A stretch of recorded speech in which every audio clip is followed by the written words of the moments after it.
الحمد لله رب العالمين والصلاة والسلام على أشرف الأنبياء والمرسلين وعلى آله وأصحابه أجمعين أما بعد. د مساجد و آداب شروع کړو مونږه پای کې مونږ څلور آداب بیان کړی دي.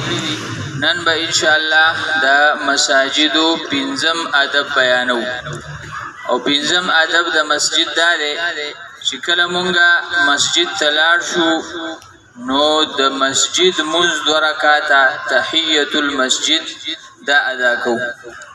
صحیحین امام بخاری امام مسلم رحمهم الله دواړو یو حدیث ذکر کړی دی د ابو قتاده رضی الله عنه په روایت سره فرمایي چې رسول الله صلی الله علیه وسلم ارشاد فرمایو چې په تاسو کې کله یو کس مسجد ته داخل شي نو 2 رکعاته مونږ دیو کې مخکې د دینه چې دی کینی.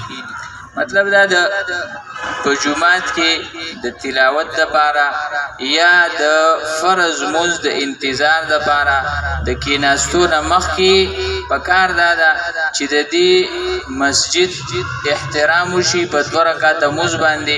ځکه مساجد په اصل کې د منځونو ځایونه دي، په دې کې د الله مخې ته سجدي لګولې کیږي. په دې وجه باندې دغه اولنۍ کې دا کم 2 رکعاته د مسجد د سلام مونږ دی. په دې سره مونږه مسجد ته داخليږو او د مسجد حق ادا کوو. پکار خدا دې چې مونږه مسجد ته ځو چې مونږه د کور نه او دس کړي او دس کیو او چې کله لاړ شو 2 رکعاته مونږ تحیت المسجد سنت مؤکد دغه مونږ ادا کوو چې د مسجد حق ادا شي. الله دې مونږ له عمل کول